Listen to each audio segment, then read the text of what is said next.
Hi friends అందరికీ today current affairs కోసం discuss చేద్దాం. దానికంటే ముందుగా ఇలాంటి మరెన్నో మంచి టాపిక్స్ కోసం మన ఛానల్ని సబ్స్క్రైబ్ చేసుకోండి, ఫాలో అవ్వండి ఫ్రెండ్స్. టాపిక్లోకి వెళ్ళినట్లయితే మొదటి ప్రశ్న చూద్దాం. ఇటీవల తెలంగాణ ప్రభుత్వం యువతకు నైపుణ్య శిక్షణ మరియు ఉపాధి అవకాశాలు కల్పించడానికి ప్రారంభించిన నూతన పథకం పేరు ఏమిటి? ప్రశ్న మరొకసారి చూద్దాం. ఇటీవల తెలంగాణ ప్రభుత్వం యువతకు నైపుణ్య శిక్షణ మరియు ఉపాధి అవకాశాలు కల్పించడానికి ప్రారంభించిన నూతన పథకం పేరు ఏమిటి అని అడిగాడు. దీనికి కరెక్ట్ ఆన్సర్ బి అవుతుందండి. యువ వికాసం కరెక్ట్ ఆన్సర్.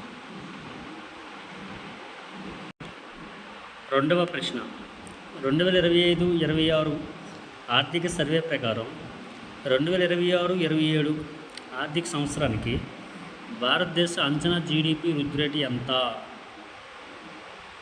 భారత అంచనా జీడిపి వృద్ధి రేటు ఎంత? కరెక్ట్ ఆన్సర్ ఫస్ట్ వన్ అవుతుందండి. 7.2%. 7.2%. మూడవ ప్రశ్న, 2026 సంవత్సరానికి గాను బ్రిక్స్ శిఖరాగ్ర సమావేశానికి ఏ దేశం ఆతిథ్యం ఇచ్చింది? 2026 సంవత్సరానికి గాను బ్రిక్స్ శిఖరాగ్ర సమావేశానికి ఏ దేశం ఆతిథ్యం ఇచ్చింది? కరెక్ట్ ఆన్సర్ సి, రష్యా అండి.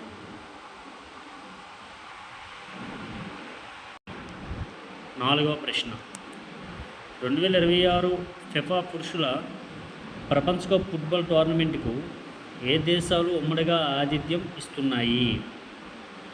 పురుషుల ప్రపంచ కప్ ఫుట్బాల్ టోర్నమెంట్కు ఏ దేశాలు ఉమ్మడిగా ఆతిథ్యం ఇస్తున్నాయి అని అన్నాడు. దీనికి సరైన సమాధానం డి చూడండి. America, Canada, Mexico. America, Canada, Mexico is the right answer అండి. ఐదవ ప్రశ్న, సముద్ర గర్భంలోని ఖనిజాలు వనరులను అన్వేషించడానికి భారతదేశం చేపట్టిన ప్రతిష్టాత్మక డీప్ ఓషన్ మిషన్ ప్రాజెక్ట్ పేరు ఏమిటి? భారతదేశం చేపట్టిన డీప్ ఓషన్ మిషన్ ప్రాజెక్ట్ పేరు ఏమిటి అన్నాడు. ఒకసారి ఆన్సర్ చూసినట్లయితే A1 మత్స్యయాత్ర, అలాగే B Samudrayaan, C Sagar mission, D జలనిధిని ఇచ్చాడు.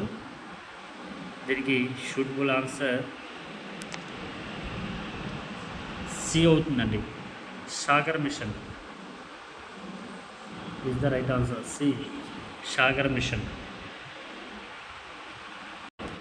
ఆరవ ప్రశ్న, ఇటీవల ప్రకటించిన పద్మవిభూషణ్ అవార్డులో క్రీడల విభాగంలో క్రింది వారిలో ఎవరికి ఈ పురస్కారం లభించింది? పద్మవిభూషణ్ పురస్కారం క్రీడల విభాగంలో ఎవరికి వచ్చిందని అడుగుతున్నాడు. దీనికి సరైన సమాధానం నీరజ్ చోప్రా అండి. 6వది బిట్టు సి, నీరజ్ చోప్రా.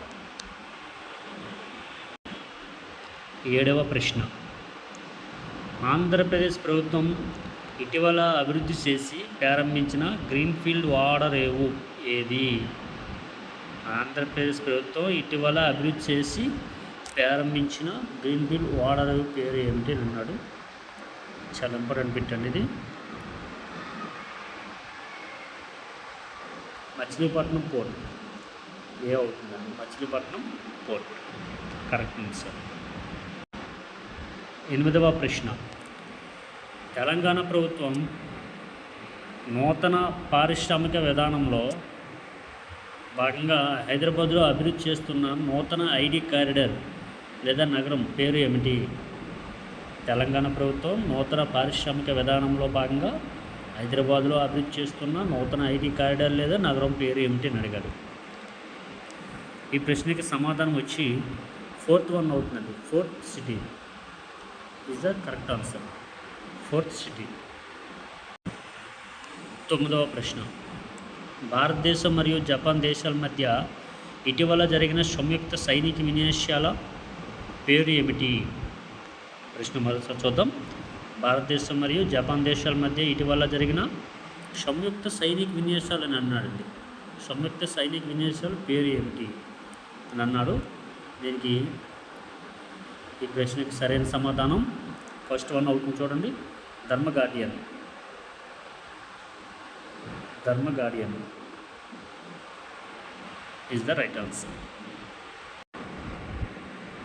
10వ ప్రశ్న, చివరి ప్రశ్న. దేశంలో ఇళ్లపై సోలార్ ప్యానెల్స్ ఏర్పాటు చేసి ఉచిత విద్యుత్ అందించడానికి కేంద్ర ప్రభుత్వం ప్రవేశపెట్టిన పథకం పేరేమిటి? చాలా ఇంపార్టెంట్ ప్రశ్న అండి ఇది. దేశంలో ఇళ్లపై సోలార్ ప్యానెల్స్ ఏర్పాటు చేసి ఉచిత విద్యుత్ అందించడానికి సెంట్రల్ గవర్నమెంట్ ప్రవేశపెట్టినటువంటి పథకం పేరేంటో అడుగుతున్నాడు. ఒకసారి ప్రశ్నలు డిస్కస్ చేద్దాం. Answers: A1 PM Ujjwal Yojana ఇచ్చాడు, B PM Surya Ghar Muft Bijli Yojana, C PM Kusum Yojana, అలాగే D1 సౌరశక్తి యోజన ఇచ్చాడు. అయితే ఈ ప్రశ్నకు సమాధానం కరెక్ట్ ఆన్సర్ B అవుతుందండి. PM Surya Ghar Muft Bijli Yojana is the correct answer. Okay friends, మనం అనుకున్నట్టు ఈ కరెంట్ అఫైర్స్ ఈరోజు సంబంధించి డిస్కస్ చేసుకోవడం జరిగింది. అలాగే మరెన్నో ఇలాంటి టాపిక్స్ కోసం సపోర్ట్ చేయండి, ఫాలో అవ్వండి friends. Thank you very much.